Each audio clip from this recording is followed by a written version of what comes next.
So hold our heads up high and beat the drum to what we love.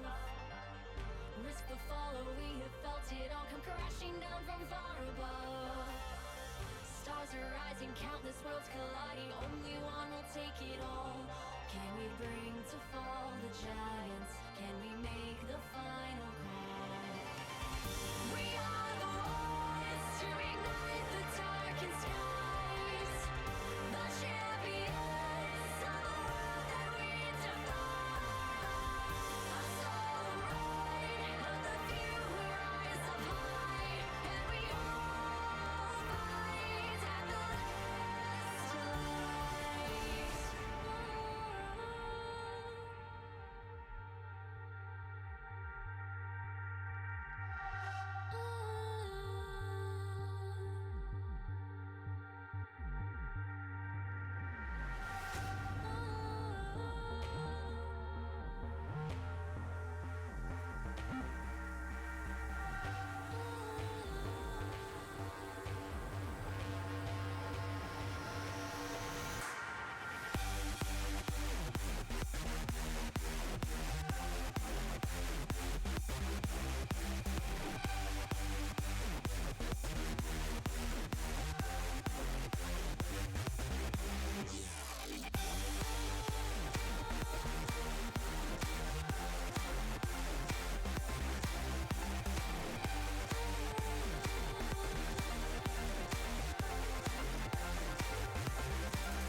What is up, guys? We are back. It's Learning Fives. I'm joined by the one, the only Epic Death Guy. It's been a long time, but we're in another week of show matches. It's NA, and it is the student athletes versus SAS. It's going to be a fantastic match. But first off, how are you doing? Although we are already into picks and bans. I am doing good. I just have to mention that you forgot your own name. I mean, I'm Zeta. People should know that by now. I've been here for quite some time, but if they don't, that is who I am. And with that, we are actually flying through picks and bans. Quite a few power champs already taken off the table, assassins and the like. Yeah. With that, we have Poppy locked in, a Mumu as well. Mumu's been completely on the rise in the jungle table. Yeah, with the ultimate change, or sorry, the changes to Amumu in the most recent patch, where his passive does true damage every time they take magic damage, and then his ultimate applying it and then W refreshing it has skyrocketed Amumu's strength, and he is a very strong jungler, especially in the low elos now. Well, we'll see if he can retain that strength going into this game. After all, they will be needing quite a strong top laner. Darius has been selected for the Drake, and Darius is a champ that does not take kindly to tanks. He kind of drags them up and down the lane, slicing through them as he will. Rengar and Aurelion Sol, the next two picks for the athletes, and it looks like it's going to be responded with by an Anivia. How do you fancy those chances? Yeah, Sploof is an Anivia main, and it most likely would have been banned this game, but both teams have agreed upon not doing target bans. So all the bans are just picks that the team does not like to play against themselves, not something the enemy plays. So everyone is going to be able to pick what they want to play, and we're going to see some crazy comps come out and one trick ponies going crazy. Well, one-trick ponies are the name of the game. After all, if you want to climb, pick yourself a strong champ that's never banned and sort of ride the elo train.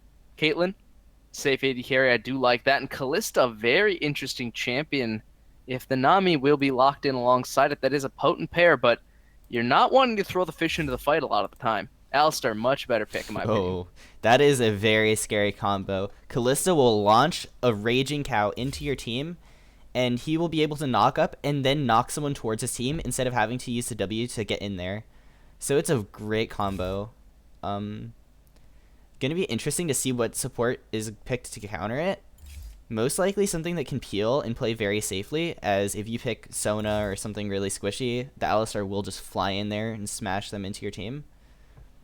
The Zyra Yeah. maybe just going for a bully lane though, as Zyra Caitlyn is a disgustingly strong lane. One of the longest range bot lanes in the game. Yeah, it is quite long range, quite far reaching in terms of how far away, how safe it is. In fact, you can just stand behind your minions, your plants, and get the poke out day in, day out. Sona, sort of the same deal. I mean, her Q doesn't have exactly as long of a range as the Desire Plant on top of her spells, but, Yeah, it's still pretty good for the poke and sustain. and the Sona will be locked in, and I'm hyped. I am a Sona main, so this is right up my alley. I think Sona works well with this composition though, as the Amumu Sona have a great wombo, and then Anivia has good zone control as well, allowing for the Darius and the Caitlyn to just go in, get the kills, and then just clean them up.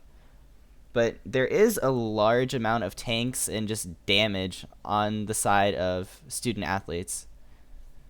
So Yeah. they can't really get cleaned up that easily. So it's going to be interesting to see how the two teams just 5v5, as they both teams do have great 5v5, and I'm so hyped to see the late game of this game.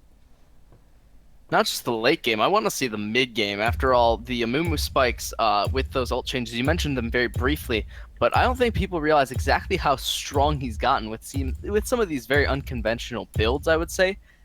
He does more damage than anyone that tanky has any right to deal. Like, we've seen Sunfire Cape Abyssal Amumus that straight one-shot your team, and if that's happening, you really got to be considering exactly what that Sad Mummy can do to somebody even as powerful as Rengar. I mean, the counter jungling is good, but will it be good enough? Yeah, and I mean, the thing about Amumu is he doesn't really have to just be full damage himself to deal damage. He could maybe get like an Abyssal Scepter for the aura that that increases magic damage to the enemy team. So he'll have like kind of a double of his passive. But then the Anivia will also just do so much more damage against targets. I mean, with the Amumu passive on someone, they will get 100 to 0'd if they're squishy by the Anivia. Yeah, I mean, you could have all the tank line in the world. If you get popped by a Nivea in a quarter of a second, it's not really gonna matter.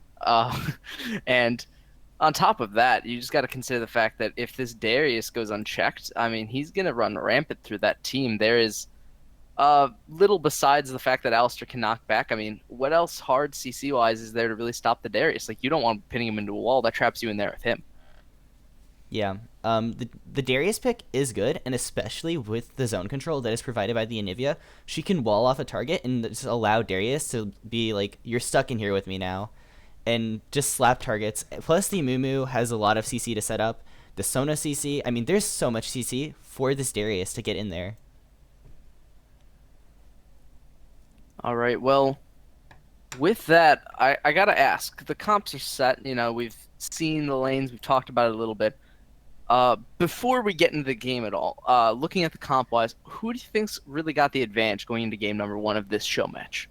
I think that if executed well, student athletes do have a very strong composition, but a lot of their champions are high skill cap and require much more effort to play properly.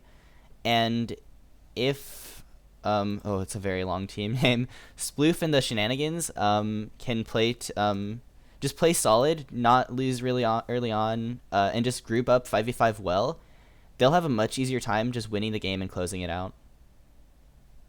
All right, well, with that, we're going to take a very short break before we get into into game itself. We've already done the champion select, of course, and if you are ready and waiting for that, we will be back in just a minute or so. Don't go anywhere. We'll be right back.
The sound of the cowbell brings us back into another match. We're in with the week to NA show match between student athletes for GM and I'm gonna get this very long name wrong. Can you help me out real quick? Sploof and the Shenanigans.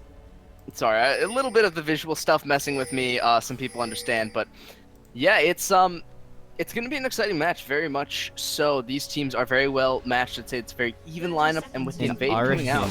Oh my. Oh, Turtle makes memes, caught out, stun on top of him, and he's already busted heal. He's busted flash. He's actually gotten away with it. Dive him, do it. That's not what I expected from that, but both summoners makes a safe Callista. Very, very close, but hey, alive is alive, and they do not walk away with a kill, but no summoners have been burned. On the side of SAS, they will retreat to their own blue reset and sort of wonder how that went wrong. Yeah, he kind of just walked AFK, and he also used a health potion, so he is down 1 potion, which is an issue as well. But escapes with his life, not giving over a kill. But that's definitely going to make the Kalista a very big target for the Amumu. So we're going to have to see how... I'm not going to be able to say that name. Somai Burrow-san is going to be able to punish that. And just a heads up for anyone who hasn't watched Learning 5s in the past couple months or so, there is a spectator bug that freezes the game every once in a while. And during off time, while there isn't any big team fights going on, we will speed up the gameplay so that way we will not be left behind, as you just saw. So yeah, Zeta, just make sure you're speeding up so you're I always do. caught up with me. All right. Yeah, this has been going on for probably about 3 or 4 patches. We're not really sure why, and Riot apparently isn't either. Otherwise, it would have already been fixed, obviously. But I actually wanted to ask you specifically about the choice of starting items on that Kalista. You mentioned down a health potion, taking just a longsword into lane with the Sona. Do you think that's really good enough to compensate for all of the sustain that she's putting out, or would it be wise to still go with the Dorans and just try for the extra health? Yeah, the extra health would prevent her from getting popped as much. I do like to go for since you're not rushing lethality item, you don't really have to go for the Doran's Blade start. Most people who start Bork do like going for the Doran's Blade. And that is the common build path right now for ADCs. Doran's into Bork and not starting Longsword. But you can still do it in a lane where you're feeling like you're going to get poked down. Yeah, well, hopefully it's going to work out, but yeah, I always wonder that, is it really worth taking the longsword? Is it, the best? Even on champions that are starting Bork, sometimes it feels like it almost goes to waste. You don't get poked as much. People don't try to contest, knowing that you have those 3 potions. So a lot of mind games back and forth. Good stun though onto the Aurelion Soul. Good Anivia damage. That is why you have to respect Sploof. He has so much poke, so much burst, and he's only level 3. Yeah, Sploof is comfortable on that champion, and I'm going to lower the music volume of the game. It is a little too loud. Sploof is a very comfortable Anivia player, so he will punish mistakes much better than just any random person playing Anivia. And Aurelion Soul is a very kind of immobile champion. He doesn't have any dashes or anything besides for his E, which is very situational and will not be used in a combat scenario. So he could get taken very low by Sploof, and then within a kill range, Sploof will play aggressively with the Ignite. Yeah, I mean, you see more Anivia starting to trend towards this Ignite, and it's because they're really starting to learn exactly how far you can push that passive. It is a very strong tool. Resetting yourself, even if you're both ticking down from Ignite and turret shots and whatnot, it's always a helpful thing to have an extra life. And the free GA is not something I willingly turn down. Good engage though. Rumbletron, that's a lot of minion damage. You gotta be careful. Flashes away. One has to think maybe Drake could have flashed the follow with that Q. Yeah, and in the mid lane, the Spectator missed it, but Zach West 34 got very low and had to actually burn the barrier while Sploof ignited. So those extra summoners in the mid lane will be down. And we already see that Ravage wanted to punish the mid lane for it, but his mid laner not there, kind of just wasting a little bit of time, not very efficient. Should have just pathed towards his Raptors, taken that, and then looked towards going mid. But, oh, the fist going in. That's a very good knock-up onto Valadon, and now heal's already been burned. Exhaust too, but that's not enough. Turtle make memes. First blood for the Kalista and the Alistar. He can punish so hard if they step even a foot out of position. Yeah, and we thought that the Sona Caitlyn was going to actually be pressuring the Kalista Alistar, especially since Kalista lost a health potion and both summoners. But the first blood comes out from the Kalista, and that was just misplayed by Valadon, not respecting the Alistar to go in. Yeah, he thought too highly of his Sona health bar. After all, she is still a glorified caster minion, even if it has been 3 or 4 seasons. And now, look at all of this damage traded back and forth. A lot of solo lane trading, and Rumbletron, I thought he got the best of that, and it looks like he did for now. Even with the heal off the Darius cleave, it is still a lot of damage that has been put forth, and if the Drake stays any longer, he could actually be going down. Charged in, brought down by the Poppy. A very aggressive, very smart play by him, calculated to the max. Yeah, the Drake not flashing there and just taking a lot of damage in the earlier trade. He traded back well, but committed too hard and got punished for it. So, sad We day. have yet to see Samai Barusan even take a play. I mean, he hasn't, gone top. He hasn't gone mid. His mid laner is doing rather well, to say the least. But bot lane is in top lane a little bit shoved back. And I'd like to see him, try to make something proactive here. The Amumu is still rather strong, 1 through 3, and with no sight of Rengar, could be an interesting one. Yeah, the rank. Poppy's been Sorry, all the down to jungler. the mid lane. Oh, I mean, cutting each other off twice in a row. Unlucky. this is virtual casting at its most confusing. Sometimes you do step on toes, but you can't see them. So it's essentially two people standing in one position and trying to match the movements. It's like a backwards sort of watching scene, if you will. But Virtual Tango, but Zach West. is not backwards. He is almost dead. Sploof. No mana to finish the kill, no ignite either, so he will have to be forced backwards, and that wall, I mean, it is just absolutely making a mess of Aurelion Sol's health bar. Yeah, the Aurelion Soul, like I mentioned, does not have an escape, so he can get punished so hard by Anivia as she... Oh, Ravage is getting really low. He DC'd, I think. Oh, no. Unfortunate there. Getting executed. That was... I like how the auto-spectate had enough sense of mind to actually go and look at that, so kudos to it. Oh, he very DC'd. well done. They are allowed to pause, as Pause. this is tournament draft. Yeah, we should have a pause coming out soon. But I don't think they know that they can pause. Oh, and he's back. They do, Oh. as he's back. Alright. So, we get into a pause. Let's just talk a second about the jungle. Okay, we're getting back in. But yeah. So, the junglers, I wanted to mention that before. They're both farming very heavily, and they have not been getting many ganks off.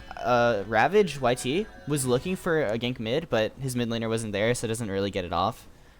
And so far, these junglers have kind of just been farming like crazy, and they will be strong. I mean, the Amumu has, out-farmed his Anivia and matched his Darius. And the Rengar still has a fairly respectable amount of CS. As Amumu is favoring the very small camps that give him a lot of, CS count, as Raptors are very, very easy for Amumu to clear. And It's not just that, though. speaking of Amumu, it looks like he's going in mid. Yeah, the stun already landed though, and that was great cosmics from Zach West, but he will go down to the combination of the flash and the tomb. Now Ravage YT looking to bring down the Anivia into egg form now, but that's not enough damage. Samai Barusan has run out of mana though, so the chase will conclude there. But what I wanted to point out is, actually, you say that he went to the small camps, they gave him, a higher count. He actually is up 200 gold. He was up 200 gold before the gank even. Of just jungle farm. So it's not just a high CS count. He's actually out farming, and that's actually kind of interesting. He was out farming every single laner, still is, except for his AD carry. Yeah, the ADCs, speaking of which, they have been CSing actually very well this game. At 9 minutes 30 seconds, 79 and 85, very respectable amounts. Wish I had that in my solo queue games. And we see the mid laners kind of falling a little behind in CS as well as the top laners, but the top laners are just dueling like crazy, and oh. That was a very aggressive flash. Does not seem to have worked out all that well for the Drake. And with him going down for one of those first couple kills, it puts a very big damper on the Darius. When Yeah, you think and that he's speaking gonna of be the Drake, behind for forever. The Ocean Drake right now. Ah, that's a good transition, and unfortunately for the Fisk, he cannot transition through the wall, and the Drake will make its way over to the side of SAS. They get themselves a good piece of Ravage in the top lane. Very low though. Yeah, he is low and dangerous. This is a very dangerous. Darius misses the Q by an inch, but spin as he might, he cannot find his mark, and that means Rumbletron could just finish him off. Flash in, eats into the wall, heroically charges him to death. The Mastery 7 coming out as well. The icing on the cake. But the Drake, remember that flash that he used earlier? Could have used it there. Yeah, and would have had the Rengar. Might have still gotten killed by the Poppy on the way out, but unfortunate by him losing the summoner earlier on. Yeah, I actually, what I think is also very interesting about the Darius pick is the fact that they picked it almost blind. I mean, you know that Poppy's in the top, yeah, but Darius gets punished by heavy ganks. He gets punished by heavy, pressure. And if you're losing without the ganks, without the pressure, if anyone comes up top, you're basically donezo. Yeah, and Sell My Burrow-san is sitting in the bot lane looking for something, but he could just be heading up to the mid lane right now because Zach West is very far up, punishing Sploof. Look at his health. Sploof is actually getting punished now. Yeah, and I don't think that his egg is up either, so he's actually going to have to back here. First time he has been forced out of lane, and now Aurelion Sol starting to develop quite a sizable CS lead. Yeah, and I want to mention the gold amount. Sploof is just very few gold, about 50 up, which is negligible, but no, okay. I'll get back to that in a second. In the bot lane. Yeah, Pocket Cookies, that's a lot of spears. Oh, the Ren didn't come out. I'm very surprised. He could have flashed for that. He could have thrown the last Q and thrown the Alistar in for an escape, but perhaps not wanting to, perhaps knowing the limits of his champ or what he thinks are the limits for now, does step back for a moment, and the trades are just so punishing right now for this Darius. There's so much armor on the Poppy, he cannot get what he wants done. Yeah, and the Drake getting so low again on the Darius, and he does have Q to help get him sustain, but with Poppy, she can just E into the Darius when Darius Qs and just make it so Darius can't get the outer part of the Q, so he'll never get that heal off, really. Yeah, and as of right now, it's like SAS needs some kind of a jungle miracle. They need Sumaibaru-san to really recognize where and when he needs to be ganking these lanes, and if that doesn't start to happen soon, I think that it's still going to be, the Poppy show, Aurelion Sol bullying, and just every solo lane that we've seen performing exactly the same. Okay. I want to make note of... Okay, not yet. Age, Maladon. And already there knocked is... backwards. They threw Fisk in, and even though they're dancing, I think that they might still bring him down. The Ren and the last auto attack does finish it off, so they get one kill. What more can they do? Zach Oh my god, West, action everywhere.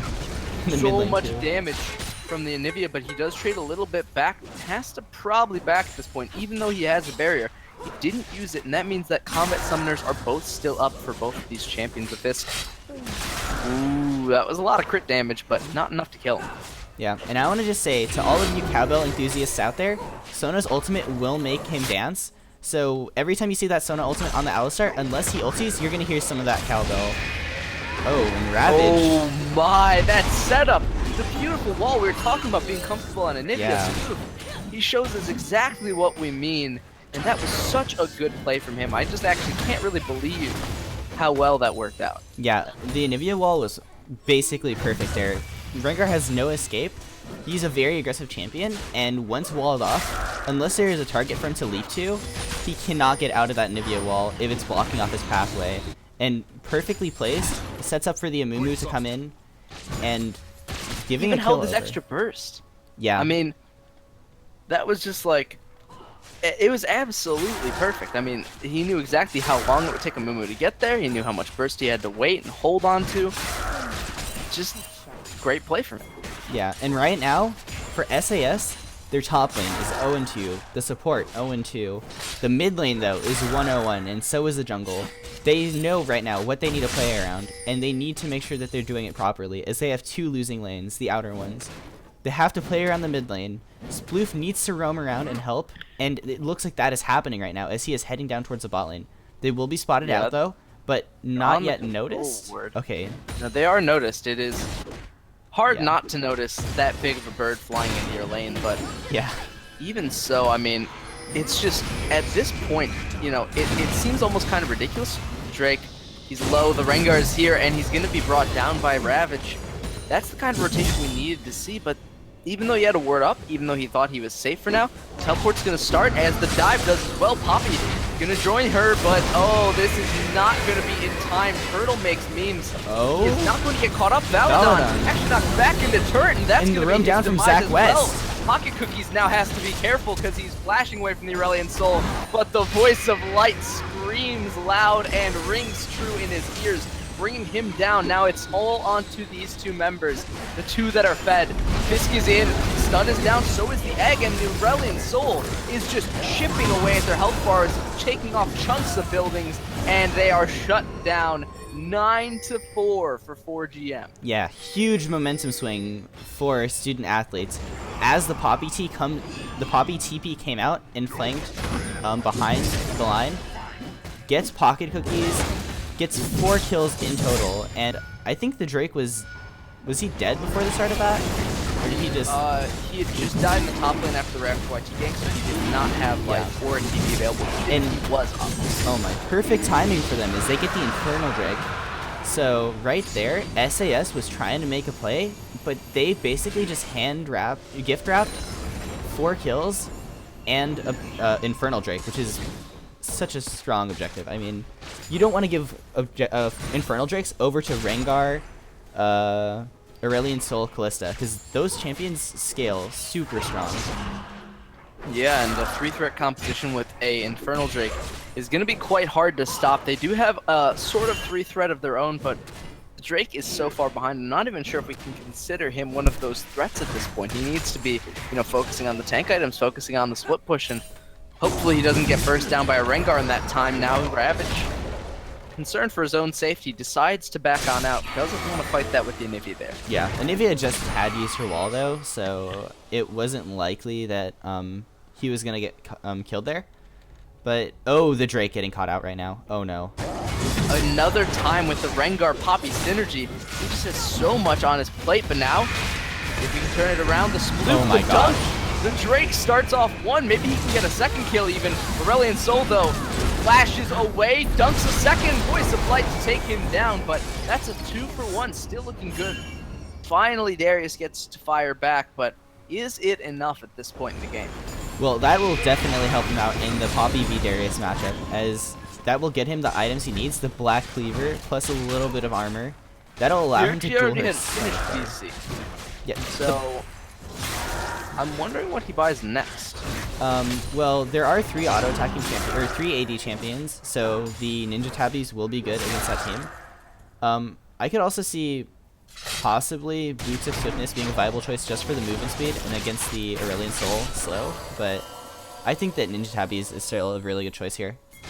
And it looks like he's going for the Deadmans actually, so really looking forward to just getting that movement speed and then getting some tank stats. But, yeah, really trying to run at his problems and hit them in the face repeatedly. After all, that is what most Dariuses are known for. Most Darius mains would swear by that mantra, and as for the mid lane, I think he's going to be more about cursing Glacial Storms. It is so strong at clearing waves. Even though he has his orbit, it's not as good. I mean, this is the lesser of the 2 AoEs. Yeah, and I want to just mention that Sploof, he was winning his lane very handily, but now ZachWest is very ahead in CS. He's still, they're still brawling it out, and oh my. This time, it's a 2nd gank, same as the first. The Drake not stunned into the wall, but he does not have health to play with or an ult to fire off, so he will drop to 2 and 5. Another Rengar gank, 2nd of the same nature, to shut him down. And with this Rengar pressure top lane, I mean, this is forcing Somai Barosan to actually make a play somewhere. He has to respond or else he's just giving up pressure. Yeah, and right now, the mid lane is such a malleable lane that a game from... Okay, there's some aggressive stuff going on in the bot lane though. Keep an eye on that right now. Yeah, 2 ultimates being used, both CC, both a lot of damage. Pocket Cookies still chipping away at this Alistar, but with Poppy on the way, you gotta rethink your life, rethink your decisions. Teleport has come out from the Drake, and shortly thereafter they will try to stun up these 2 members, but I don't know if they have enough CC to lock them down. It doesn't look like it. We'll have to try and settle for a turret, but that would be very helpful at this point in the game. ZachWest. Oh, that's a trap. Right in the wrong place. Yeah, flew right into it. Unfortunate for him, but that was a very late response TP from the Drake, and oh my, it's not even, it should be over, but it's not. Oh, not over yet, not over until the Star Dragon sings, oh, revenge. Validon Ravage actually goes into the bush, double jump, triple jump, That's Mario bouncing on the head of Sona, and he does get the kill. It took a while, and he did have to go through a couple members, but it looks like he's going to go back for more. Although the bandage toss looks to put an end to that shortly. He does roar out of it, though. Very, very clutch from him. And meanwhile, Sploof was showing the mid, so he does pick that one up. Good turret return, but they need to get more objectives off this. They've wasted a lot of time in the bot lane now, and haven't gotten much for it besides that mid turret. Yeah, and speaking of objectives, the next Drake is an Earth Drake. So that is a very strong dragon, as it will help these teams siege it'll help them take objectives so much. Especially a Caitlyn comp. She's so great at sieging. If you can get a Mountain Drake for them, that will basically just mean that Caitlyn will shred those turrets from like 5 million units away. I'm actually, you mentioned the CS numbers a little bit earlier. I'm actually still surprised that they're topping near 180-ish at 2130. Great CS numbers by the ADCs, honestly. That's it's really honestly quite good for, especially for this elo. And like, it's actually like I don't see CS like that in like gold or platinum. Honestly, it's amazing. I'm baffled still. What did they do to these players?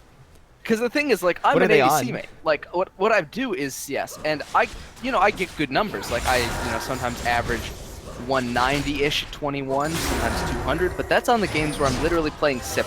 Like, I'm a clear bot, all I do is farm the waves, and they've been fighting quite a bit. Oh. Granted, they haven't left the lanes too much, but yeah, it is rather mind-boggling. You're right. Yeah, and ADC still in the bot lane. No people running around like crazy yet. Some mid lane shenanigans going down. And it looks like a potential 2v2 might break out soon. While there is a 2v2 in the bot lane. Oh, these mid jungle duos are looking for it. Oh, is this He's already gotten ulted and Ravage. He brought his into egg form. Now it's a 1 versus 2, essentially shoving him back into the star form and the waiting arms of Rengar. It's a double kill for student athletes. The dragon's already been started up for them as well, and they could look to the mid turret or the top T2 as their next objective. But so far, they have been knowing how to convert this jungle pressure into leads. Yeah, and something to mention is Kalista has amazing objective control when she's the one starting it off, as her Ren can finish objectives so well. And oh, Valadon is just out of position right now. He knows his fate. He's accepted it, running it down bot lane. Oh, uses the ultimate. Sort of accepted it. I mean, that's the point of the game where you're like, maybe I can still make it out. I'll try to go to their turrets, pull off some really crazy stuff, end up on a YouTube highlight reel.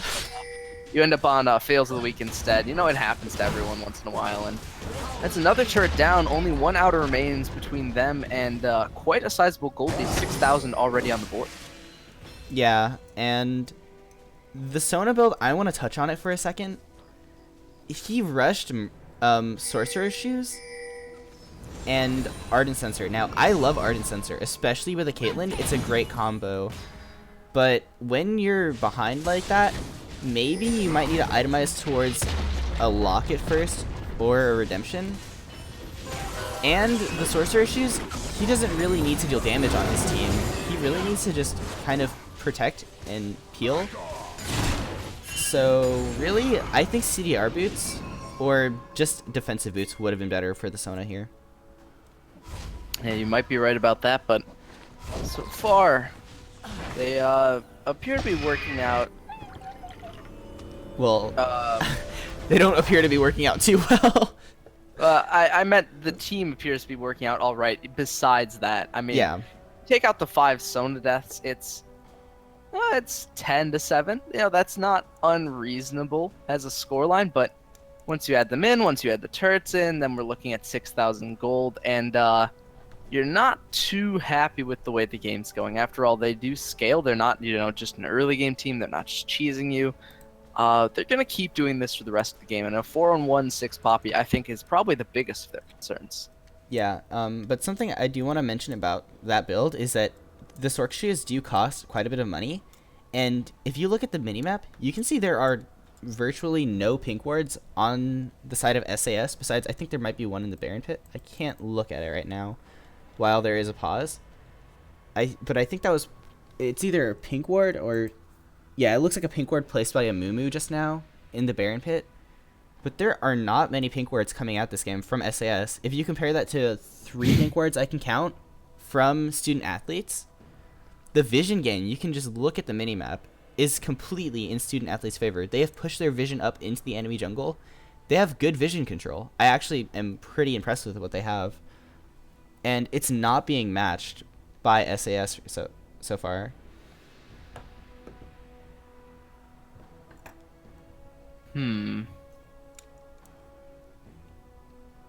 So far, though, I mean, we're 24 minutes into the game. I mean, it's not looking fantastic for SAS. They are down quite a bit of gold across the entire board. I mean, there's not a single lane that's could be said is winning. The bot lane's close, but even that's not that close. It's still about 700 gold apart. And barring some miracle team fight, what do you think they have to start doing in order to make it back into this game? I mean, like we mentioned before, their team fight is very binary, but very strong, as they have just so much stuff they can just lay on top of each other. The Amumu ult into the Sona ult, with the Anivia ult throughout that whole thing. I mean, that's 3 seconds of lockdown. What is it? How much is it? So it's what? 1.5 from Sona, and then 2 seconds from... So it's 3.5 seconds of lockdown, plus Anivia's ulti is just going to be ripping them apart through that. And then that's going to allow Darius to go in, get massive resets, or Caitlyn to just DPS them down and kill them all. They can win fights, and their 5v5 is very strong. But they need to just look for that and just play as a team and not get caught. As we've seen people getting caught a lot. Darius getting caught a few times in the river, in the top lane. And then Sona being too far out in the bot lane, getting caught a few times. So they need to minimize those mistakes. And it's not just on those players either. You can tell your team, hey, you need to back off. So it's in the fault of the team and not in the individual in a team environment. If this is solo queue, you blame the player. But this isn't solo queue. This is learning fives. And they need to be playing as 5. Yeah, hopefully they can step it up and really come back together as a team to use that Amumu. They need to use the Amumu, and we talked about it a little bit, but so far it's felt like he's been a little bit absent. We've seen Ravage, up and down the lanes, and yes, Rengar might be a better early game jungler. Yes, he might be better at ganking. That doesn't mean you can't try. It doesn't mean you can't make a play. That doesn't mean you can't go for something, and they have to be communicating, looking for those sorts of plays. Yeah, and you know what helps with those plays? Vision. And as I mentioned, it does. The vision is not in an adequate spot right now from SAS. So to get those fights that they're looking for, they need to have the sight to see those fights. They can't just say, okay, well, we don't know where the Rengar is or the Aurelion Soul, but there's 3 people here, we have 5 people here, or 4 people here, maybe we just fight this. And then 2 other people come out, and then it's a 5v4, and then they get smashed. They need to have as much vision as possible. And I mean, all the trinkets are up right now by the 4 members that have them. So they could use those to establish a vision very quickly, and I hope that they do. Yeah, hopefully they do manage to make that happen. After all, this is probably one of their only ways to get back in, is making plays as a team, as a 5, onto less than 5 members of student athletes. If they don't, it might end up a little bit sideways. I had to say it in the cleanest manner possible. It would be a very, very difficult situation to win. Yeah, and this is a very long pause coming out. It looks like Ravage YT has not come back yet. Hopefully that will be changed soon. If we get an update from one of the coaches or something, then we might have to play it out without him. We normally give people around 10 minutes or so as a standard, kind of time slot, as over 10 minutes is kind of too long to wait for someone to come back. You can play a couple games in that time if you finish quickly. I mean, 10 minutes is... Could you really finish a game? Maybe. I don't know. I've won... It pushes it. I've won competitive games in team environments in around 17 minutes. So I could see 10 minutes if you have, like, a Jinx, Lulu... just, that people have, like, speedruns for, like, how fast you can take down the enemy base and stuff? Yeah. Just get one of those compositions, play it in a competitive match, and just run it down mid in one lane. I mean, actually, so fun story. Back in 2000, probably 12, I think. This was just at the end of season 2. We had some tournaments that we were playing at our school, and what happened was our team kept coming in second. Every single time we come in second. And second, most people would be pretty happy with that. They'd say, you're a very competitive team. There's just a team that's better than you. But, like, we were silvers and golds up against, like, plat and mixed teams, and the guys who beat us were diamond. And we were just like, we could really beat them. So one of the best of 3s, in the last tournament we played against them before they graduated, we pulled out a 5 ADC comp, literally went mid, and lost the game promptly because they crushed us. So it's been thought of, but if they do know how to counter us, they just put 2 people in the side lane and stall out the push for as long as possible with 3. Yeah. Normally putting everyone in one lane isn't ideal, as you are splitting resources from one lane amongst 5 people, which is why the current meta has evolved to what it is. For anyone who doesn't really know, it's about resource efficiency. There's 4 lanes and then 1 jungle to farm. So then there's 1 person put in each position, and then either you split gold between 2 people, or you have 1 primarily take the gold. So that's why support has developed into what it is. So the support basically is just an eco player who has to play with a low budget, which is why they have less of an impact, but also much less, stress to the role and whatnot. Yeah. And that's how the role is kind of balanced. People say supports should have more impact, but to be honest, they can't lose that handily either. Like, the support can't just, miss all the CS. They can have impact in their own sense. They have vision. They can definitely do damage and team fight well. So I think support's in a pretty good spot, especially right now with all the damage that supports do. Some supports are stronger than carries at the moment.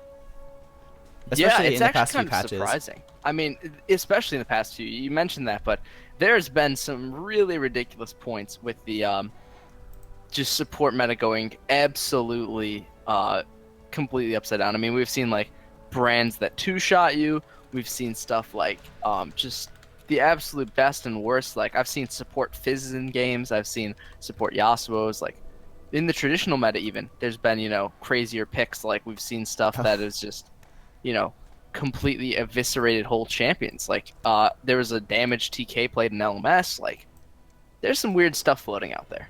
Yeah. To say the least. You said damage Tom Kench? What position was that? Support? Yeah. What was his build path? Do you know? Off the top of my head, it was literally Sightstone into like traditional Tom Kench top. Okay, And so he tank just went items. for it. Yeah. All right. Yeah, and when you say So, damage Tom when I Kench, say he damage does TK, damage. Yeah. When I say damage TK, people look at you and say, "But he didn't build any damage items." And I go, "No.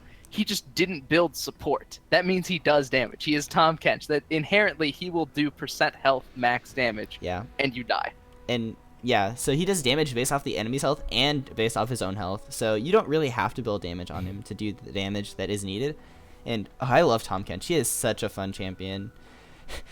You just go around just chewing everybody, spinning them over walls, pulling them out of sticky situations. Pulling them over walls. Yeah. Oh, We got a oh, go. Okay, so in the Malzahar versus Tom Kench matchup, I actually tend to kind of like that, as it is a sucky lane, to be completely honest. Especially before the Malzahar nerf to the W, he could block the Q with the Voidlings. Now it's not as bad, but it's a sucky lane. But once you get to that late game, every time Malzahar ults someone, you just walk up to them, swallow them, and walk away. And then Malzahar's just sitting there like, where did my target go? I mean, it's the same thing with like the way that you counter Camille is literally by being TK top. Because if she ults anyone else, you walk into the circle and eat them and then just stare at her. Mm-hmm. And you just sort of stare at her, and she can't do anything because she doesn't do extra damage to you. You can't leave because then they get pulled out. But she can't do anything. Is that how and it so works? Yeah, you can't leave actually. You can't pull them out of the circle. I didn't know they that can't interaction. at all. Yeah, even if you're vibe punching, even if you're Malphite ulting, you can't leave the circle at all. Like, even Echo ult can't leave the circle. It's one of the most ridiculously, like, Yeah. I almost like to say, like, Shonen Pro Tag abilities, where it just completely breaks everything else, but at least it only lasts for, like, 4 seconds. Yeah, and we did get word that he was getting back into the game soon, but that was a minute ago or 2 minutes ago. It was a couple minutes ago, and we are on a 3-minute delay from live. So we might have to wait another minute. technically, we're seeing the chat as it is live to us, so it's not as far back as you would think. Oh no, I was reading from the chat. One of the players said in Twitch chat. He's in logging Twitch on chat, now. yeah. So, which is live to us. So. Yeah, we're gonna get back in as fast as we can, but yeah, there's not much else we could do about it. Oh, was that a reconnect? I think it's on. Hopefully we get back in the next couple seconds or so, which means there's no more issues. The great pause of week 2 should come to an end soon. Looks like it will hopefully come to an end now, and we can get back on the road with this whole caravan of memes. Maybe I'm just waiting for the pause timer to switch to starting in 3 or 5 seconds, and I'm gonna count it. 5, 4, 3, 2, 1. Oh god, the Instagram filter's gone. I can see again. That was a long time. Oh my. We are back in the game though. This is League of Legends at its finest, really. This is exactly what I expect out of League of Legends, to take your client and just dumpster it into the ground so that you can't actually play the game that you thought you wanted to play. But, you know, sometimes teammates do that for you too, so Didn't know I could do that. it's not always the worst thing in the world. They do spot late this rotation, but they're going to try and trade turrets, it looks like, with the ping onto the tier 2 bot lane. Aurelion Sol will be sent to shove that, Kalista sent to shove mid. Now it's 3 versus 5, with the 3 being the 3 tankiest members of ATH. Maybe they can make this happen, but they do have some good pushing side lanes. It could actually work out for them, and they do have, even with the recalls, time to damage these turrets. Yeah, but Nivea is coming to the mid lane, and I think Kalista's going to have to back off, and so is Aurelion Sol, so they're not going to get a turret kill. They will take both turrets to 50%, and I think if Aurelion Sol just went into the mid lane, he would have finished off that turret with Turtle makes memes, but oh, almost getting the wall off there. Barely sneaking by Ravage. Now, I think that SAS was strategizing during the pause, so student athletes might have kind of played themselves with having to pause there. And maybe they're playing Sploof though. They actually do have to worry about this one, as he's going low under turret, has no egg available, and that means that Turtle makes memes. Gets himself another kill. 3, 2, and 2 for this Kalista. He's getting quite large, and with 4 members backing him up, he's going to try and make sure that he remains so. Going for this tier 2 mid lane turret. There's been a tier 1 taken down bot lane, but I don't think that's a good enough trade for SAS. It looks like that will be all for now, though. And they do start to peel away, think about top lane, thinking about the Baron. Yeah, I don't really like that they, I really don't like that trade too much, as I believe that the mid inner is more valuable than the bot outer, and they're losing their top inner too. This is 2 towers for 1, and it's 1 outer turret that they got in return. I mean, it's not a great trade, to be completely honest. If it was 1 for 1, okay, the gold values are equalized out a little bit, which is, since they're behind, is in their favor, but that is not great for SAS. And now student athletes are looking for a Baron. There's a ward right there. They should see it. And they do see it, but SAS knows that they're here. Oh. Yeah, but so do ATH. Ravage got chunked out by the Baron. And with a low member of their team, they could be risking it if they go for a fight. With Poppy, she's on call, but still 4.5 seconds away. It does have a travel time for this angry little Yordle this split push. I actually really like this. They have an 0-4-1 right now, and since the Drake does not have TP, if the Drake goes to bot lane to answer the Poppy split push, they can start the Baron in 5v4.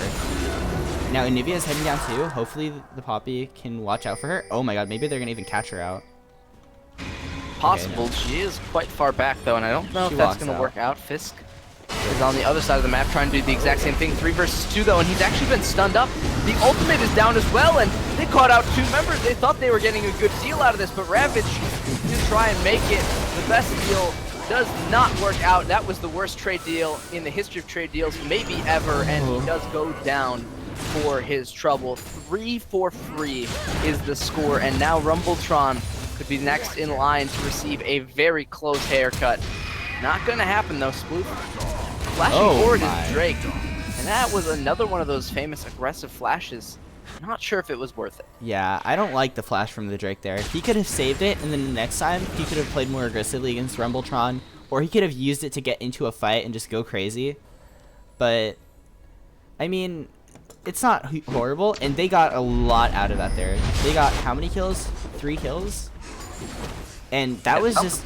I was about to say that I loved the macro play from student athletes. I thought it was so good up until then. They got a free tower. They were completely out-rotating. And then a fight broke out up in the topside jungle. And 2 people die. The Rengar goes in. He dies as well. And now Infernal Drake is being started off. But Amumu's not there to secure it. And ooh, that's... She doesn't have the Q. With it.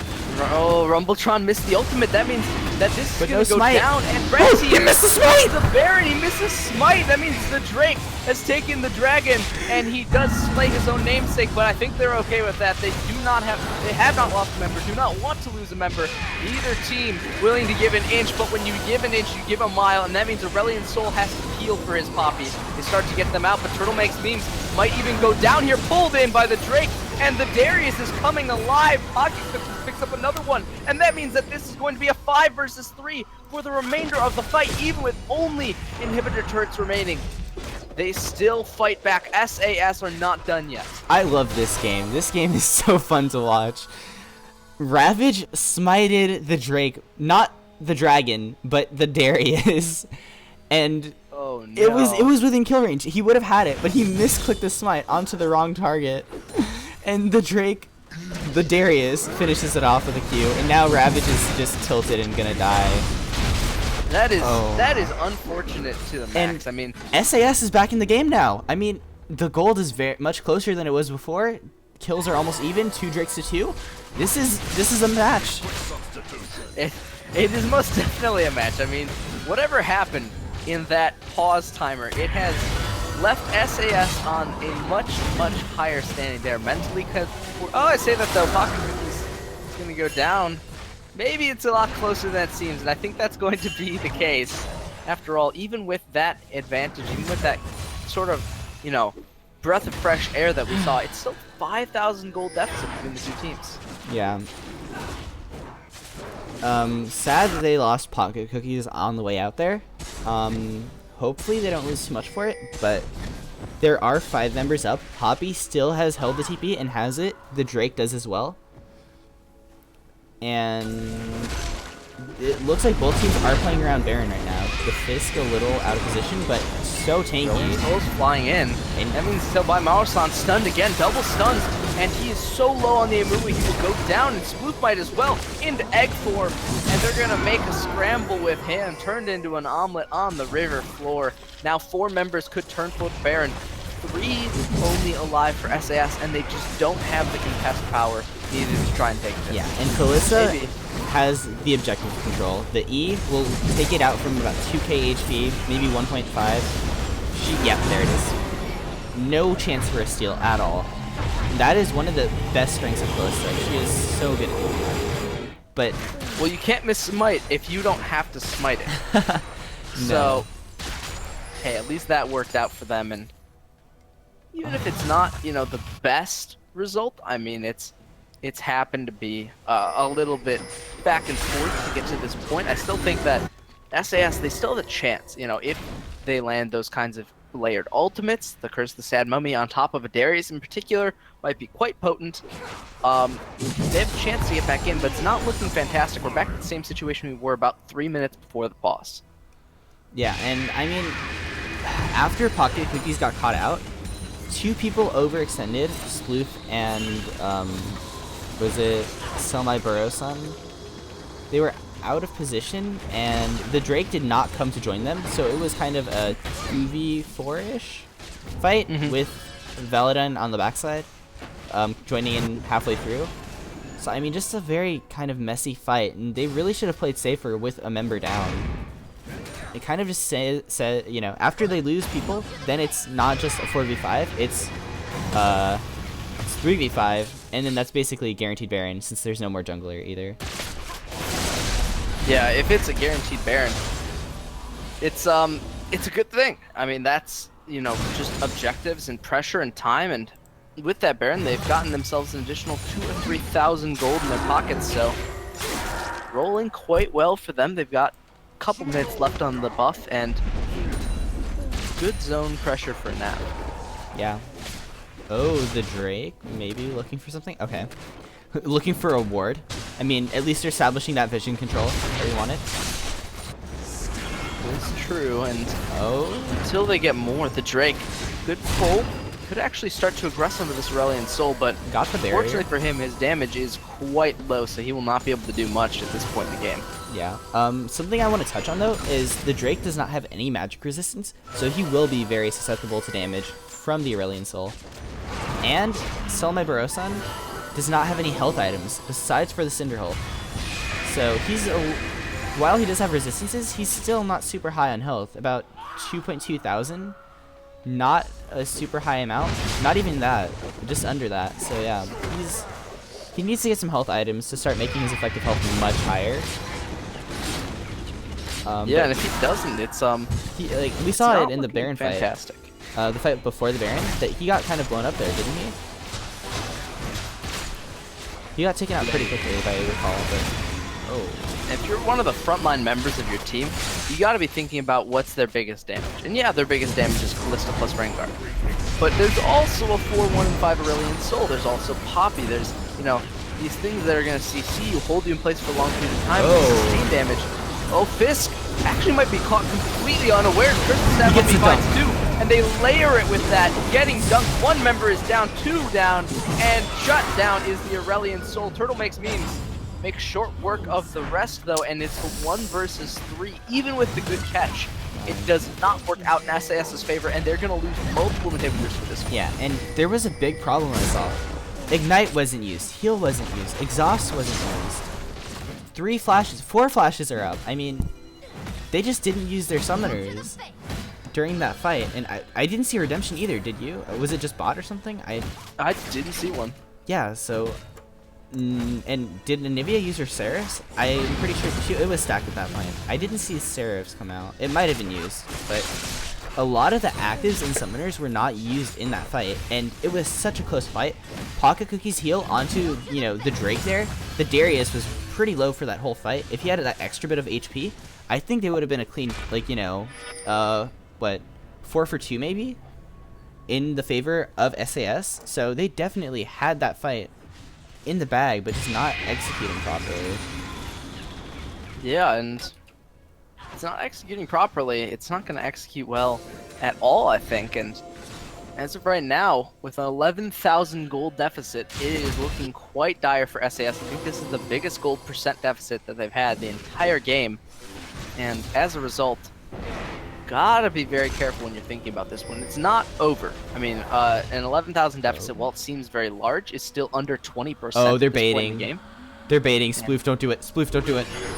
Oh, they He baited did it. him into the stun. That's enough. I mean, even with the egg, I think that Sploof is going to be one dead bird, and they do manage to land a good part of CC. Turtle makes memes is stunned up, but they're on a Poppy because they've left their AD carry Poppy's alone. TPing up on the top Even side. they've gotten onto this Callista, they've lost their own, and that means that they are all going to be cleaned up. The only one left is the Drake, and he will go down as well. Oh, actually, Pocket Cookies, somehow, some way, he got out of that, but it's not going to be enough. 1 versus 4 is this Caitlyn, and they are just going to start shoving it straight down bot. Yeah. Kind of getting really antsy there. And that Rengar is very loud. But this might be the game. I mean, 37 minutes in, the death timers are fairly long. No one's going to be up soon, just Pocket Cookies.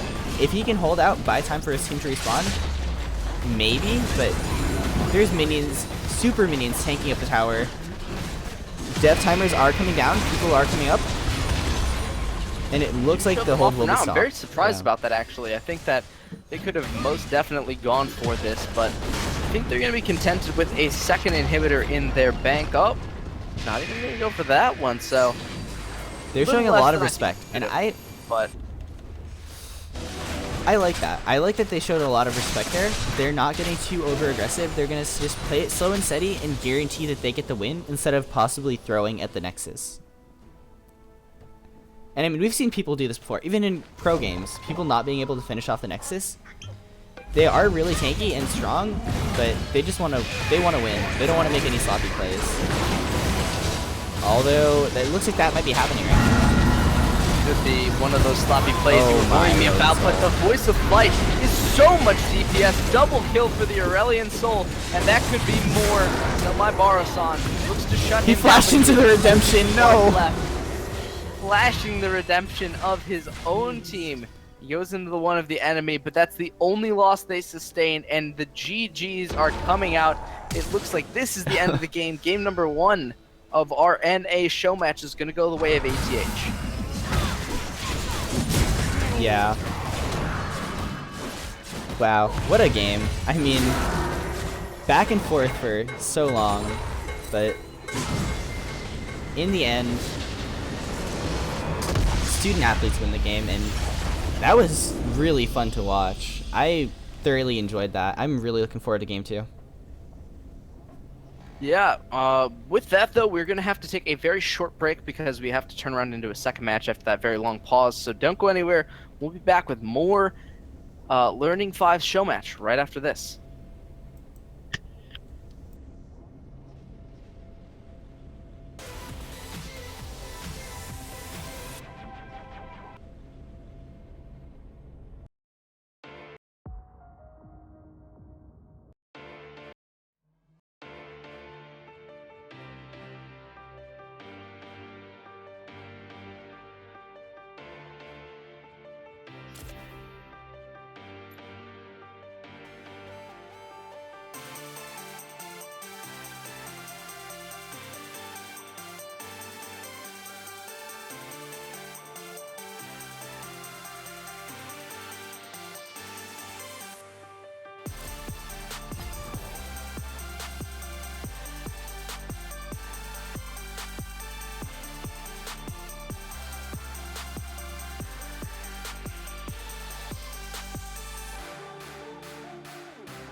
What's up, guys? We're back.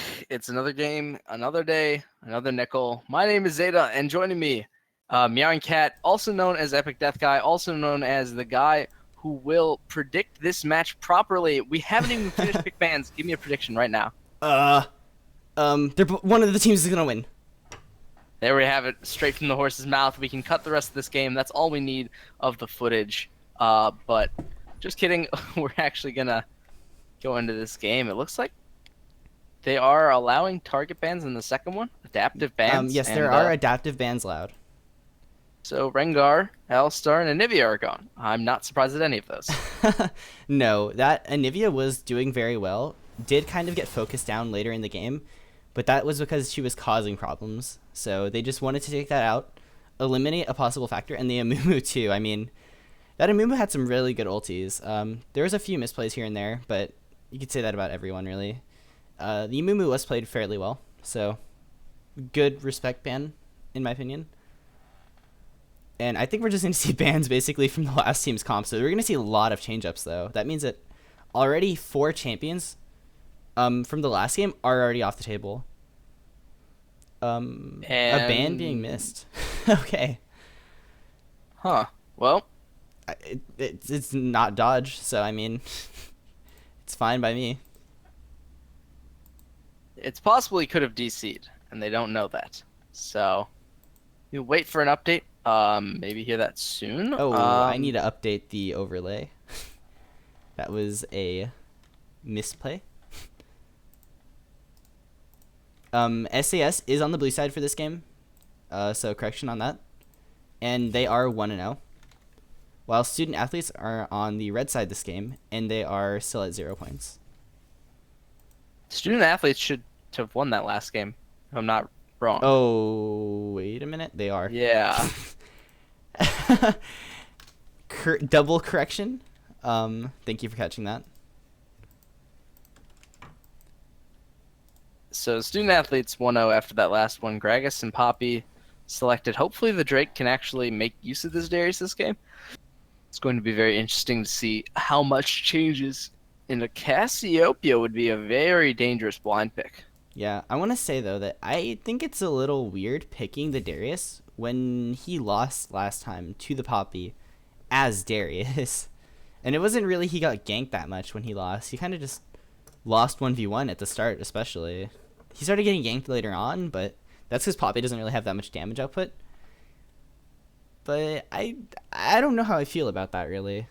I mean, maybe he's just only comfortable on Darius, really, or maybe he thinks he can just play it again and win this time. I don't know why, but it will be picked up. It was as well as the Hecarim and Victor, maybe. Oh, Cassio or Syndra. Okay, so already off the bat, a lot of high damage champions coming out from the side of SAS. While student athletes have more of a tank composition so far, the Gragas and the Poppy, just a really solid front line. A backline mage would suit really well to that composition. Yeah, it would. It would help them just sort of, two backline threats sort of deal. Reliant Soul not super backline. I'm not sure I like that they picked it again, but he did do all right on it last game, so we'll see if he can compare to the Syndra now from Sploof. It's a much different champion, a much different way to play it, and even if he brings barrier, he could still get one shot by that 200 IQ button. Yeah, in the Callista of getting picked up again, one of the champions, they picked all the 3 champions that were not banned. And that last ban, I really think that the Aurelian Soul was a really strong pick from Zach West. He played it really well, in my opinion. He had some amazing ultis in that game. So I think that last ban could have been used on him, or maybe even the Poppy. But leaving both of them open, in my opinion, wasn't the best thing to do. And the Sona getting picked up again. Now, Valadon had a kind of rough game on it, and I'm hoping we can see him take more control, and, since the Alistar is down, he can play more aggressively. But he's really going to have to step up his game and show that, he can perform on that pick. Yeah, I think I'd like to see an Ez here. They go with the Twitch instead. Uh, I think with the lack of peel on this team, Twitch is a Yeah. very interesting pick. It's kind of throwing your ADC to the wolves in essence, but I guess you can throw him to the wolves so long as he has a chainsaw. If he gets rolling, I mean, it's not really going to matter. He's still going to absolutely shred through this team. So Leona, oh my gosh. that is Flying dangerous. It's Leona. a very tanky, very engage heavy team coming out. And the Callista, instead of an Alistar, it is now a Callista Leona. And they don't have as much synergy, but I mean, it's still very strong. You throw a Leona in there, she basically gets a guaranteed stun and then just locks you down for 8 years. Mm-hmm. So while she doesn't have the same, go in with the Callista ultimate, knock them up, and then knock them into your team, she has very good lockdown still. And it looks like the Leona is opting towards the Ignite. So the Fisk is going to have a lot more kill pressure with that summoner, especially in the super squishy Sona pick. This is a lot of it's a lot of tank versus a lot of damage, and I'll be honest, with a single and a half threat composition, Callista plus the A Soul, it's not looking fantastic for ATH. I mean, I think this round SAS might have drafted them in a corner besides the Twitch pick. Yeah, I don't know. I mean, they have 3 backliners, and then they have a diver, and then Darius. Darius isn't really, he kind of can play peel, I guess, but he's not really like a Maokai who can lock someone down and peel super hard. He has his E, and then he can just deal damage to people. That's what he does. So they have a very squishy backline, and if this Sona does not get a locket, they could potentially get blown up very quickly. And look at the 3 tanks on the side of student athletes again. They're not going to get a lot of picks with the Syndra. I mean, they can maybe get the Aurelian Soul and the Callista, but Leona, face the mountain, lock it. There you go. Syndra can't kill them anymore. So, I mean, it really is going to lead up to, this game could be dictated by an early game lead, if someone gets really fed, or if there's just objectives taken completely by one team and no mirroring by the enemy team. But really, student athletes has a very, very tanky comp, and I don't think SAS is going to be able to burn through it. You might not be able to, but it is possible. I mean, Yeah, the Twitch, he can get a Bork, Runons, and then it's a Shred. Twitch. Yeah. Like, if the Darius starts popping off, that tank composition's not really going to have a chance. And I mean, there's a lot of tools that could pop off, basically. Yeah, and I like that you mentioned that. It kind of passed by me a little bit.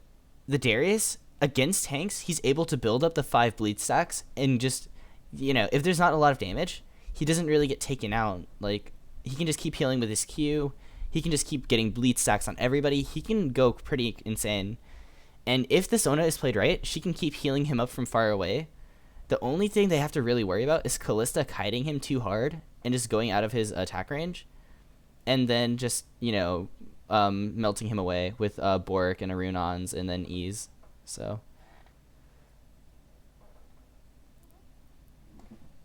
I think with that, I mean, we're pretty much done with the analysis. So we're going to take a very short break while we load into the game.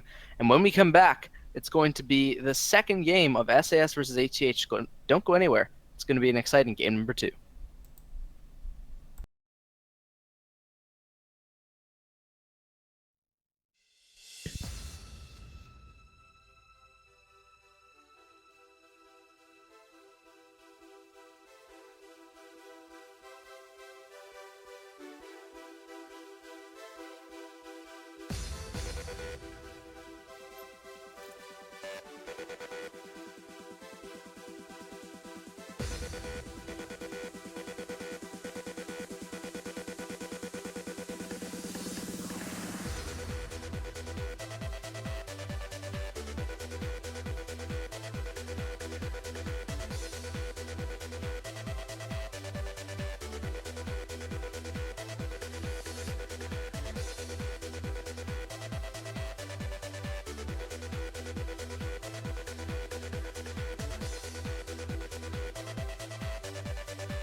All right, guys, we're back.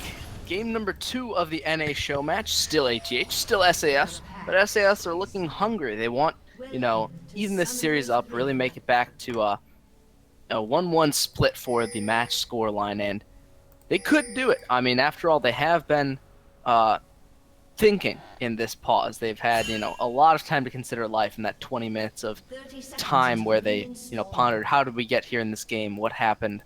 Why are we here? How are we going to change it? And it looks like the answer for now is more damage and all of it single target. Yeah, and I mean, last game they had, what is their jungler? SAS had, oh god, I'm blanking. It was a Mumu versus Rengar jungle. Yes, it was a Rengar, and that Rengar got very tanky. Hopefully the Hecarim will do the same, so they'll have a little more of a front line. But if Rengar not, was on the side of ATH. Was it? Oh, yeah, right, it was a Mumu. Yo, I'm out of it. All right, I'm benched. They had the Mumu, yeah. So that was, never mind. That Mumu was just straight up like tank. That's good, right? Hecarim not as tanky, so they're losing some of the tankiness in favor of more of a reliable engage, as a Mumu doesn't need to hit a bandage toss or some other CC has to hit them first. So he can go into Curse of the Side Mummy. But these teams have some very high damage, high burst champions, especially on the side of SAS, while Student Athletes has more of a just kind of, let's group together, just 5-man, they can't kill us, our damage dealers will kill them first, and then we win. Yeah, maybe they can, maybe they can't, but we will see. The Drake is in the exact same matchup, and last time he was not exactly what I would call dominating, so he has to absolutely step it up in this game number 2 to show us he has what it takes to bring down the Poppy. Yeah, and I want to keep an eye on the bot lane. Here's the level 2 coming out. Alright, let's see if they play aggressively. No. Oh, they didn't get level 2. There's another caster minion though. There's the level 2. Oh my god, it's going crazy. The Gragas on the backside too. He has to turn. He doesn't even burn summoners. He burns them late, and that means that he does get out alive, but very, very strange. I think he could have just gone on the Callisto and gotten himself a kill. Yeah, the Callista did not ding level 2, as well as Leona, because there was one more caster minion. They did not have enough XP, and unfortunate for them, they weren't watching. They were seeing, okay, there's 3 melee minions. This is the last one. It died. Wait, why aren't we 2 yet? Because there was one more caster. There was 4 casters instead of 3 casters. It takes a full minion wave plus the next 3 melee minions to ding level 2. So they were just a smidge of XP off. Good stun, Sploof. We've seen this before, but we've not seen it Gragas, with the Gragas though. involved, and could be dangerous. He does flash away from it, so the Fat Man will not sing, and I guess that means that we're back to sort of square one-ish, with Aurelion Sol missing one of his defenses, Cinder missing one of hers as well, and the Ignite's still up, though. Could be a very dead Space Dragon in just a couple seconds. Yeah, lowered the audio a smidge there, as it was a little rough to the ears. And the Hecarim is really low, so he's not going to be able to gank right now. The problem with staying in your jungle when you're this low is that if a lane is getting ganked or something, or there's a good gank opportunity, you can't gank, because you're just going to get one-shotted when you go into a lane. So this Hecarim, while, yes, he's getting gold from clearing his camps, he has no map pressure at all, and he can't even clear that red. Don't try it. Don't. Please don't. He is. He has smite. He got it. He has got smite. it. No, he All right. can. That's Yeah, it. he's fine. Alright. Yeah, no, he he's had good. smite. He was okay for that, but the Yeah, but dragon still- needs to be into consideration here. Got aggressive lanes. Aggressive lanes, if you can have an Ocean Drake, always best supported by it after all. It does give you time and essentially free money, free time to just harass, keep the poke up, and if you get poked down, who cares? You got a Sona plus an Ocean Drake, you're never really going to go out of mana or health. Yeah, the Sona with the Ocean Drake has much easier time having the sustain for her team. Thing is, Sona has super high mana costs, so without a mana item, even just mana regen, she's gonna run out of mana in fights. This we've seen but- time and time again. Ravage showing up and Oh, his that jungler- Q though does work. Yeah, this is a much better time for the Drake, actually. He's gotten quite a bit more gold, quite a bit more damage for his troubles, and not even first blooded either. So with Samal Oh, towards the top lane, the Gragas could be under Saw My fire Bro now. Son? Yeah. Doesn't get did caught. he ghost so. at the start of that? Oh, he used his Did. ghost too. That's unfortunate. Just being too far away when using his movement summoners. If he would have come sooner, he might have gotten the turnaround there. So unfortunate for him. Not just unfortunate for him, unfortunate for his Darius. That means that they're not going to get killed together. Yeah, and I mean the Drake actually played that well. Oh, Ravage looking like he has internet issues again. Not again. Oh, let's not. The great pause. Okay. This happened last game though. There was a pause and then a reconnect shortly after. So maybe And there's then gonna be another giant pause. Yeah. Also, So- if anyone missed the last game or so, we explained that there is a bug with the spectator where it will freeze every few seconds, and we have to speed up to catch up back to live. So you're gonna see some pausing and then like speeding up again. That's nothing we can fix. I don't know why in the world that kind of a bug would develop. It has to be something between just this old like kludge of code that they have and the spectate server itself. Yeah, and I mean replays were recently revamped, so that might have something to do with it. I don't know if that is. Why, but Only if they run it off the same server as the rest of the spectate client, which would seem odd. it has a but I mean, different HUD now. The HUD is different, so I mean that's the only thing I can think that changed. Yeah, but the HUD was changed and there was still no bug. I don't know if you remember when the HUD changed. It was actually, I remember a season and a half-ish ago is when it changed, right when they were announcing the client alphas and all that. They wanted to Yeah. revamp the looks of things. And it hasn't been an issue until like the past month and a half of spectating games. So it's something recent with the server itself. It's been a while. I remember it was in the finals and before that even for the previous Learning 5 session. So it's been around. Yeah, but that for- was only like a month and a half ago. Was it really? Honestly, I'm horrible with time. I mean, I swear the last Learning 5 sesh was only... Because That wasn't actually that long February, ago. right? Yeah, you're right. Yeah. It was yeah, like wasn't that a long ago. 2-week break period or something. We don't have very long breaks between sessions here. Yeah, it wasn't that long. So you're right. I'm just horrible with time. Everything feels like it was years in Ian time. I mean, all you have to do is not become a Zillion main, and you'll be perfectly fine with League of Legends. So, I mean, with that taken care of, we're seeing much the same story develop in the jungle. I mean, this is Ravage going aggressive, and Somai is power farming every single camp he can get his grubby little hands on. Yeah. He'd make a great vintage WoW player, if I have to say anything about his dedication, because those guys kill small furry animals day in and day out to accomplish Oh gosh. quests that give them tiny amounts of gold. I mean, You're gonna get it's PETA sent perfect. on our stream. Wait, do you not like vintage WoW? Do you not like BC? I mean, most people. I wasn't really a player of that. I mean, I played WoW like once, like the free thing, because like someone told me to, and I'm just like, I'm just gonna play StarCraft. Well, you probably made the right choice. StarCraft was not only cheaper, but it's actually a lucrative business model if you turned into Flash or something. And if you didn't, I mean, you probably still had a good time, as long as you were, playing an RTS. Good trades in the mid lane, top lane as well. And it's very deep hook into Oh, my turret range. In damage. fact, and Valadon does get brought down, but Pocket Cookies has no attack speed to speak of, and he could actually expunge for a kill. He can flash auto, flash auto. Flash No. auto, flash auto. We're calling for it, but Oh, the Drake, Rumbletron the is heck so happening? low. He's gone. The yeah, Drake, what? I- What? Last said game he'd he have was to getting step up in this dominated. game. Now That's he's doing the stepping up. dominating. This mid lane going down. Solo lanes are just winning. I mean, This yeah, okay, game. apparently, all you have to do is make SAS mad enough by giving them a 20-minute pause and then beating the crap out of them, and they're gonna come back swinging. I mean, they are here to play League of Legends. That is absolutely for sure. That was insane. The solo lanes from SAS did really good right there.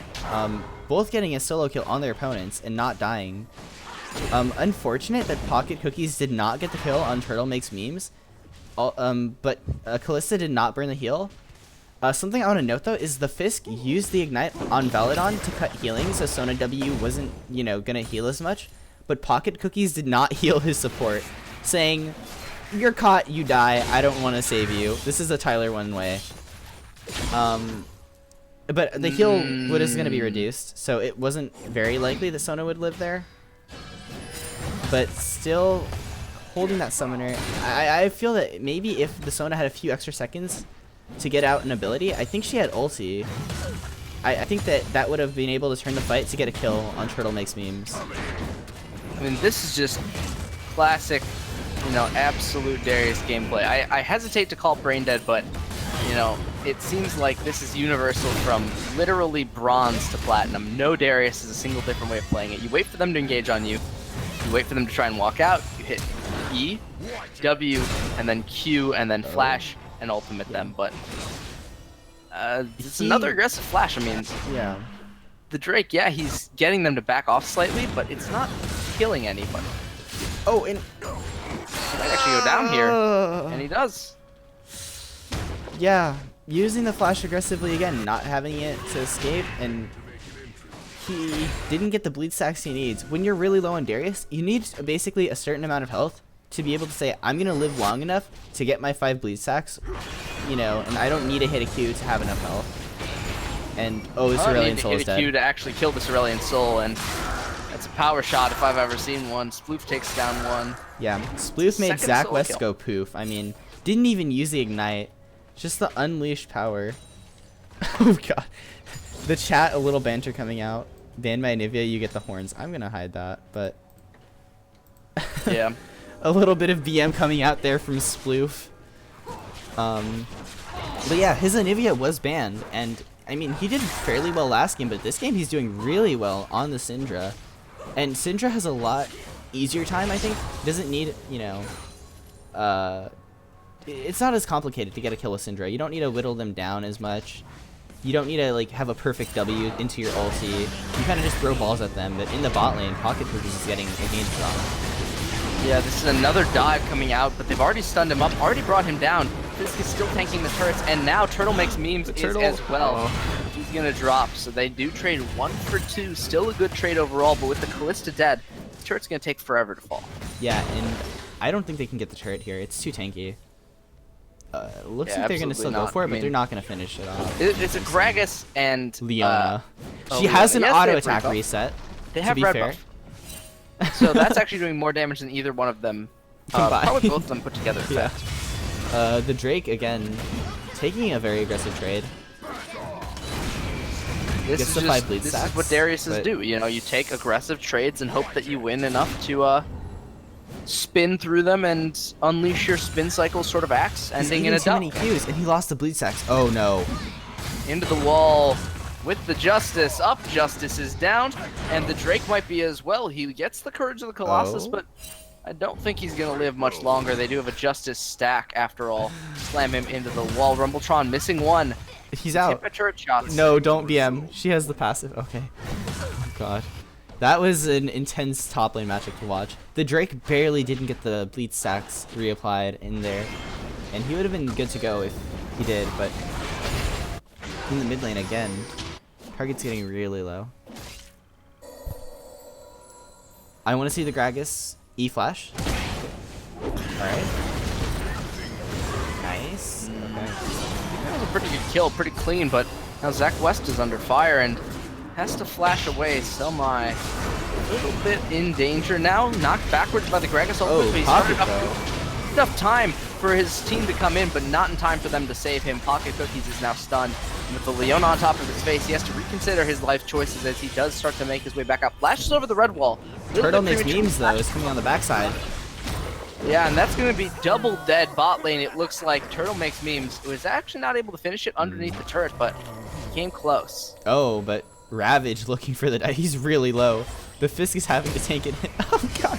This is the Flash E easily misses, and that Oh, means but Ravage is Ravage actually going to have to gets be it. the one to finish the kill. He did survive thanks to the Courage of the Colossus and that extra health on kill, but this very, very aggressive, very risky play coming out from ATH is going to make it's going to make things interesting to say the least. Sploof! He went over the bush instead of in it.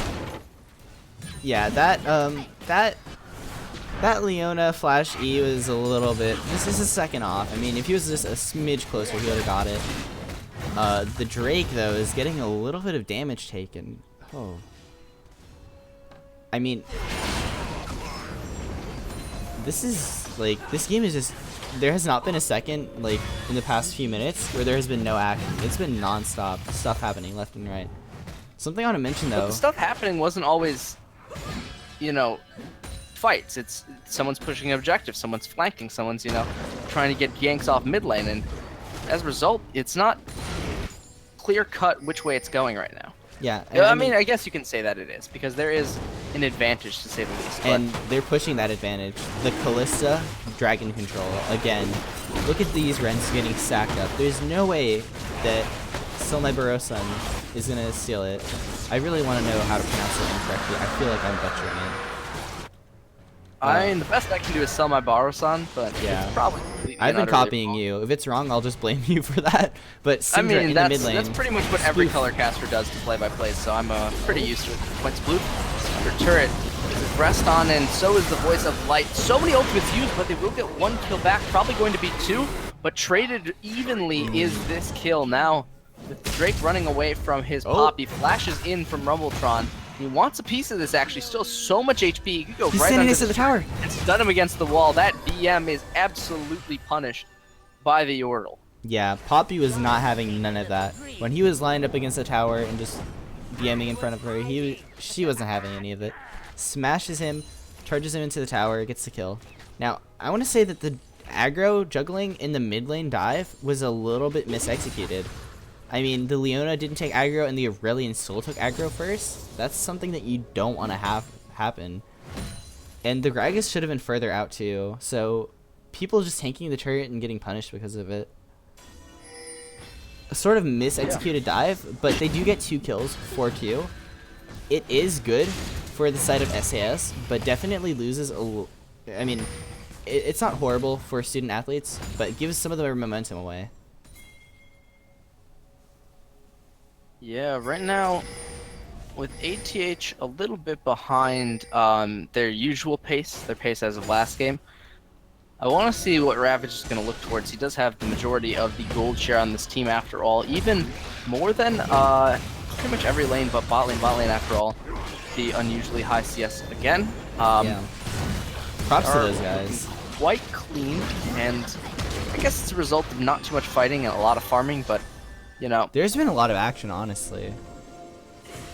I mean, with the Yeah. amount, I've in the lane, there's not much. I mean, not nearly as much as the last game with the Alistar pick, but Good stun. That Zach West should be dead now. If they're only going to pop the ultimate, Syndra has to only unleash the power, but she's stunned for forever. There we go. It does get off just before the Voice of Light comes through, and the Hecarim in could be a dead Leona on their hands. Next, looking to get the second kill of this. They do manage to land it, and that means the Drake, 2 members on his face. We saw Ravage up towards this top, and we didn't know what he was doing. Now we do. The dunk comes out, though, and the Drake is not done yet. He starts to run away, run up, run down, run back, fight side to side, and flash under your own turret. That's the defensive flash. That's what you gotta use the summon for. I think that flash wasn't really needed at that point, as I don't think Poppy was in kill But I like range. the direction. I like the direction flash is going. It's away from the enemy base. That's what we want to see. I mean, I really like seeing Darius flash aggressively, especially when it's to get ult kills, you know, or like apply bleed stacks like that. Like a flash E or something is like perfectly fine in my opinion if it's a good situation. Now he's been a little too aggressive with it, but he's showing that he knows how to flash in directions other than forward, so that's something we like to see. I want to say that Valadan, he had a little bit of a rough early game. He was 1-3-1, now he's 2-3-2, and definitely an improvement over last game where he was 0-5-2. So the Sona is definitely working out much better this game, and he had some pretty impactful ultimates already. But I really want to see a really good Sona crescendo into. Oh no. That's a good engage on them though, and the Sona crescendo is overshadowed by the Voice of the Sun as Leona puts a quick end to that one. Double kill actually coming out for Rumbletron. Now the mid lane most likely is going to go down. Turtlemake means he's low, but he can clear wards with a bomb, and that's going to be a first turret, maybe a second. 27 seconds on the Syndra after all. This first turret is quite low, so 2 shots should take it down, and they can keep going mid. And it was a 3v4 until the TP came in, then it was 3v5. But just such a clean engage. Look at that barrel. Knocks the Hecarim into the team. Good knock. And the Drake is ticking down so close to going, but they get at least 1 for their troubles. So on the last side of that fight, 1 for 1, jungler for jungler, going to prevent the Baron start, and that means that this early objective is not going to be secured by ATH. They will not get an objective. They will not get, you know, a snowball. Oh, pocket cookies though. Unlike last game, this Twitch is going quite aggressive. Pocket Cookies is going to try and punish up the Callista with the crescendo to seal it. It's another kill in his pocket, and he's going to have 3 of them to go. Now, to get a little bit interesting, good kill participation so far by most of the members, including the bot lane of ATH, but even if they have kill participation, it doesn't mean that they're, you know, miles ahead. They are still absolutely catch-upable. Yeah, and That's this not a word. game is... What's the right word for that? It's a catch-upable. It's it's engaged by Leona, I guess, because Sploof is engaged upon. They've got the stars, got the orbit, and Zach West cleans up the kill. So, yeah. Well, my train of thought has yet to even be boarded. We are. I going think to you're a see little quite behind few in more. both your train of thought as well as your game. I think you're a few seconds behind live, but oh, the Gragas is so really well, I'm ahead. fully sped up, so I guess League Are of you? Legends has other plans, and Ravage is going to get caught, brought down, and Yeah. that's just And with the jungler right down. for the dragon, I mean, They can't actually start that. yeah, Ocean Drake is up. I mean, they do have the Callista, so they don't need a smite, but they really don't want to risk going for it without, you know, all members. But oh, with a pick though, they might be able to. Maybe, but right now, Selmai is going to drop. Valadon shortly thereafter falls to Fisk. Yeah, And now, that's- 2 members dead, they can start thinking about the Ocean Dragon. This is the second dragon of the game, would be their second Ocean as well. And the Callista's so good for securing those, but she's not good at surviving Syndra orbs. We'll see how she does with that one. Flash is not oh, available but for Sploof got in Sploof, though, melee and range of the Fisk. yeah, he's going to get caught with that. 200 IQ. Oh. Pole Belter's not here. It's not going to be enough. Yeah, and Turtle got so low there, but just barely edging out. He used the heal after the ultimate went through. Oh no, gotta get away from that Twitch. Yep. Flash is out. Nice play from Turtle. Turtle makes Very memes. Has interesting flash, but evolved. pocket cookies there. Huh? Did you see the pocket cookies flash on the celestial expansion? I did not know. He flashed under his own turret. The Ace Ult being the only one there, and the dragon goes down as well. So now Twitch missing one of his defensive summoners could be at risk in these fights. He already was, and that's why I was expecting the Ezreal to come out here. A very safe pick, something that can self-peel and really manage their own way in the game. But seeing as that's not the case, he's going to have to rely on his stealth and charm to get through this game. I don't think that anything else, aside from pure dumb luck or poor target selection, would save him. Yeah. And now Sona has Redemption. Thing about that though is that his team is very squishy. Now with Sona, if you have a tanky team, Redemption is better because of the max health. While if you have a squishy team, Locket is better because of the flat value that it gives. And oh, not having a Locket here, she needs to pop the Redemption immediately. So actually going to be traded 1-1. I'm very surprised that he actually managed to kill off the Kalista in time, and now the chase starts. Sell Mai. He doesn't have any damage. There's no way he can bring down Leona like that. Yeah, that Leona is very strong. 3-1-10, 2 armor items already, 2 health items, or I guess Knight's Vow gives health too.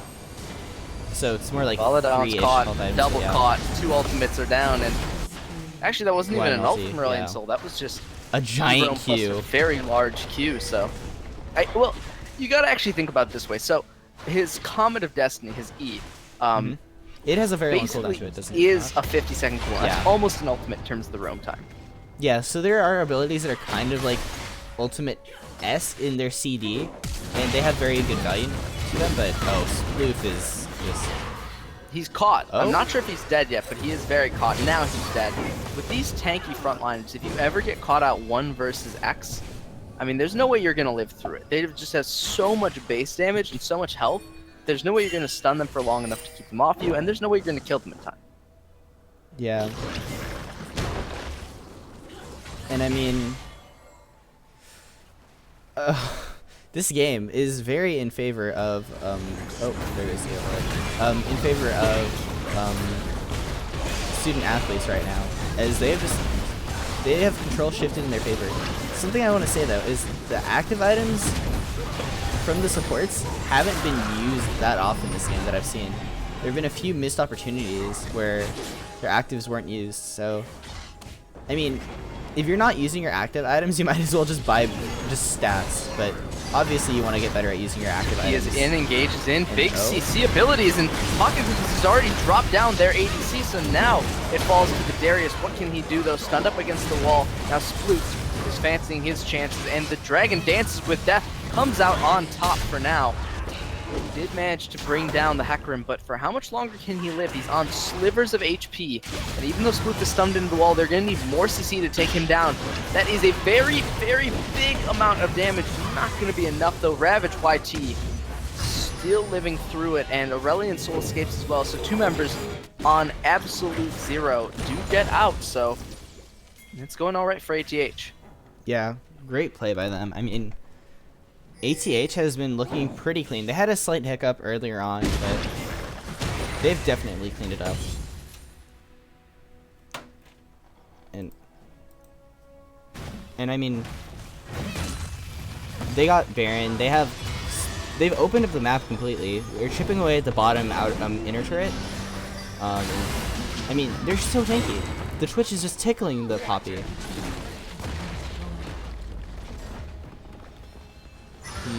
That's not what you want to see when your main carry can't burn down a tank that's just standing there. That is yeah,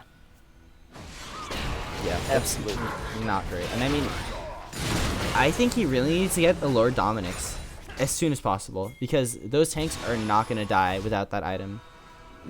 Infinity Edge will help, but I think that he really just needs to get that Lord Dominix. It's not bad Infinity Edge by any means, but yeah, they need a tank Aurelion killer. Sol.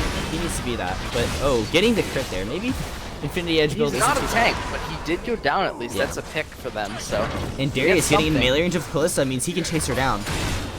Yeah, but he's got so much peel on his face. I'm not sure There's if a that's face actually of going to mountain matter. Yeah, just look at that. I mean, the Callista's, yes, she's burning down. Yeah, she was almost in ult range to get killed, but she didn't die. And the Crescendo is still up, but Pocket Cookies does not have his ultimate to go with it. Spray and Pray, nowhere to be found. So he needs to see himself not in the ultimate, not getting stunned instantly. And Fisk, even though he's tanking turret shots, they have so much health to go with it that they really just don't have to care. I mean, Yeah, and Rumbletron is coming to the diving turrets. backside. They've got more following up. This could be actually game right now if they just choose to march in towards the base. The There's cast. so much tankiness and no percent health burn on it that I'm not sure what else can happen. Turtle makes memes, is stunned, and they do have more members there. Hecarim goes down as well, and the inhibitor does too. This is just so much damage. So many parts of the base are falling, and it's all because of this tanky composition. There's nothing that can deal with it on the side of SAS.